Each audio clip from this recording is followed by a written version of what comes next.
श्रीमद् भागवत पुराण, विष्णु पुराण, ब्रह्मवैवर्त पुराण और स्कंद पुराण में राधा रानी के बारे में वर्णन मिलता है। पुराणों के उल्लेख के अलावा भी दूसरे ग्रंथों में और समाज में प्रचलित मान्यता, किंवदंतियों के आधार पर राधा के बारे में कई तरह के किस्से और कहानियां का पता चलता है। यहाँ जानिए 10 अनजानी बातें। 1. राधा का पुराना नाम। पद्म पुराण के अनुसार राधा वृषभानु नामक वैश्य गोप की पुत्री थी। उनकी माता का नाम कीर्ति था। राधा का पहला नाम वृषभानु कुमारी था। बरसाना राधा के पिता वृषभानु का निवास स्थान था। बरसाने के अलावा राधा का अधिकतर समय वृंदावन में ही बीता। 2. राधा कृष्ण का पहला मिलन। राधा ने जब कृष्ण को देखा तो वह बेसुध हो गई थी। कहते हैं पहली बार उन्होंने श्री कृष्ण को तब देखा था जब उनकी माँ यशोदा ने उन्हें ओखले से बांध दिया था। कुछ लोग कहते हैं कि वो पहली बार गोकुल अपने पिता वृषभानु जी के साथ आई थी, तब श्री कृष्ण को पहली बार देखा था। कुछ विद्वानों के अनुसार संकेत तीर्थ पर पहली बार दोनों की मुलाकात हुई थी। 3. पूर्वजन्म से तथा मिलना। ब्रह्मवैवर्त पुराण प्रकृति खंड अध्याय 48 के अनुसार और यदुवंशियों के कुलगुरु गर्ग ऋषि द्वारा लिखित गर्ग संहिता की एक कथा के अनुसार एक बार नंद बाबा श्री कृष्ण को लेकर बाजार घूमने निकले थे। उसी दौरान राधा और उनके पिता भी वहां पहुंचे थे। दोनों का वहां पहली बार मिलन हुआ। उस दौरान दोनों की ही उम्र बहुत छोटी थी। उस स्थान को सांकेतिक तीर्थ स्थान कहते हैं। संकेत का शब्दार्थ है पूर्व निर्दिष्ट मिलने का स्थान। मान्यता है कि पिछले जन्म में ही दोनों ने ये तय कर लिया था कि हमें इस स्थान पर मिलना है। यहाँ हर साल राधा के जन्मदिन यानी राधाष्टमी से लेकर अनंत चतुर्दशी के दिन तक मेला लगता है। 4. राधा कृष्ण का विवाह। गर्ग संहिता के अनुसार एक जंगल में स्वयं ब्रह्मा ने राधा और कृष्ण का गंधर्व विवाह करवाया था। श्री कृष्ण के पिता उन्हें अक्सर पास के भंडर ग्राम में ले जाया करते थे। वहां उनकी मुलाकात राधा से होती थी। एक बार की बात है कि जब वे अपने पिता के साथ भंडर गांव गए तो अचानक तेज रोशनी चमकी और मौसम बिगड़ने लगा। कुछ ही समय में आसपास सिर्फ और सिर्फ अंधेरा छा गया।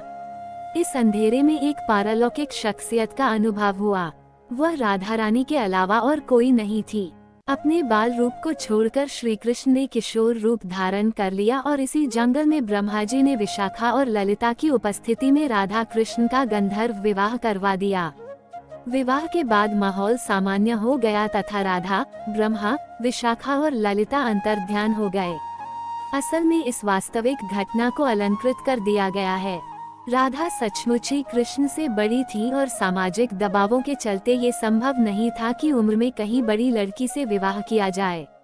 लेकिन यदि दोनों के बीच प्रेम रहा होगा तो निश्चित ही गुपचुप रूप से गंधर्व विवाह किया गया हो और इस बात को छुपाए रखा हो। 5. अंतिम महारास। राधा के परिवार को जब पता चला कि यह श्री कृष्ण की मुरली सुनकर उनके प्रेम में नाचती हुई उनके पास पहुंच जाती है तो उन्होंने राधा को घर में ही कैद कर दिया था। तब श्री कृष्ण ने अपने साथियों सहित एक दिन उन्हें रात में कैद से मुक्त कराकर उद्धव और बलराम सहित अन्य सखियां के साथ रात भर नृत्य किया था। ये रात पूर्णिमा की रात थी जब महारास हुआ था। बाद में राधा की मां राधा के कक्ष में गई तो राधा उन्हें वहां सोते हुए मिली। कहते हैं कि उस वक्त श्री कृष्ण को 2 ही चीजें सबसे ज्यादा प्रिय थी, बांसुरी और राधा। कृष्ण की बांसुरी की धुन सुनकर राधा के जैसे प्राण ही निकल जाते थे। कई जन्मों की स्मृतियों को कुरेने का प्रयास होता था और वह श्री कृष्ण की तरफ खींची चली आती थी।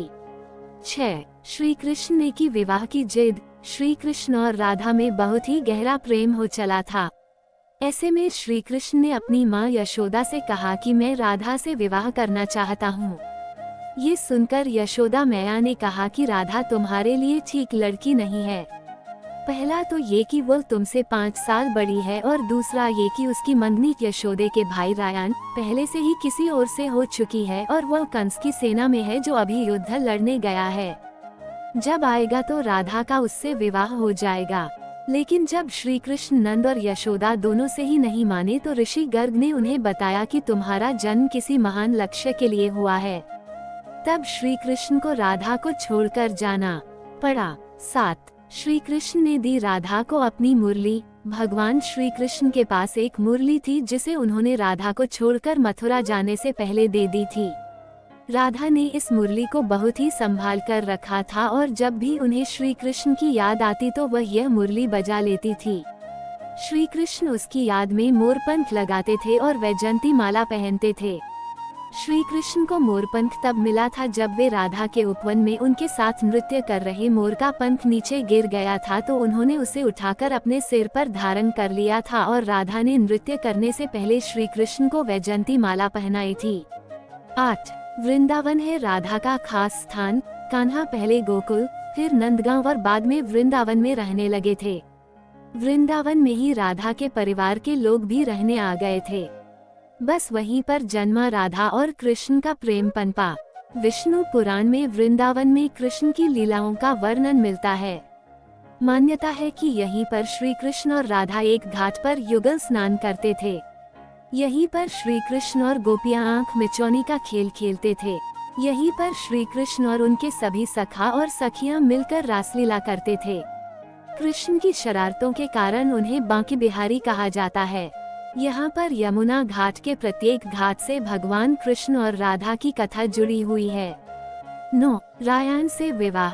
ब्रह्मवैवर्त पुराण के प्रकृति खंड 2 के अध्याय 49 के श्लोक 39 और 40 के अनुसार राधा जब बड़ी हुई तो उनके माता पिता ने रायन नामक एक वैश्य के साथ उसका संबंध निश्चित कर दिया। उस समय राधा घर में अपनी छाया का स्थापित करके खुद अंतर्धान हो गयीं। उस छाया के साथ ही उक्त रायन का विवाह हुआ।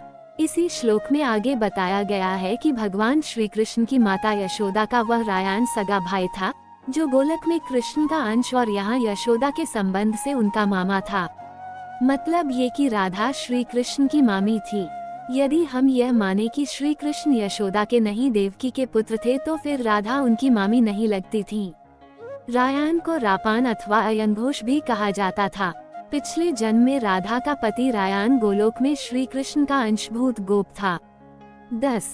कुरुक्षेत्र और द्वारिका में राधा। जब कृष्ण वृंदावन छोड़कर मथुरा चले गए तब राधा के लिए उन्हें देखना और उनसे मिलना और दुर्लभ हो गया। कहते हैं कि राधा और कृष्ण दोनों का पुनर्मिलन कुरुक्षेत्र में बताया जाता है, जहां सूर्य ग्रहण के अवसर पर द्वारिका से कृष्ण और वृंदावन से नंद के साथ राधा आई थी।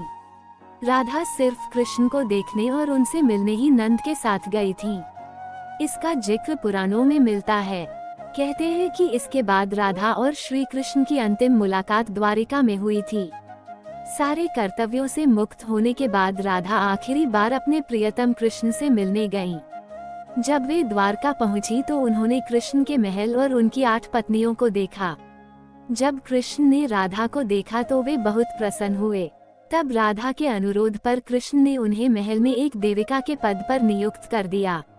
कहते हैं कि वहीं पर राधा महल से जुड़े कार्य देखती थी और मौका मिलते ही वे कृष्ण के दर्शन कर लेती थी। एक दिन उदास होकर राधा ने महल से दूर जाना तय किया। कहते हैं कि राधा एक जंगल के गांव में रहने लगी। धीरे धीरे समय बीता और राधा बिल्कुल अकेली और कमजोर हो गईं। उस वक्त उन्हें भगवान श्री कृष्ण की याद सताने लगी। आखिरी समय में भगवान श्री कृष्ण उनके सामने आ गए। भगवान श्री कृष्ण ने राधा से कहा कि वे उनसे कुछ मांग लें, लेकिन राधा ने मना कर दिया। कृष्ण के दोबारा अनुरोध करने पर राधा ने कहा कि वे आखिरी बार उन्हें बांसुरी बजाते देखना और सुनना चाहती हैं। श्री कृष्ण ने बांसुरी ली और बेहद सुरीली धुन में बजाने लगे। श्री कृष्ण ने दिन रात बांसुरी बजाई। बांसुरी की धुन सुनते सुनते एक दिन राधा ने अपने शरीर का त्याग कर दिया। उम्मीद है कि आपको जानकारी पसंद आई होगी। वीडियो अच्छी लगी तो वीडियो को लाइक करें और चैनल पर पहली बार आते हैं तो सब्सक्राइब करना ना भूले। धन्यवाद।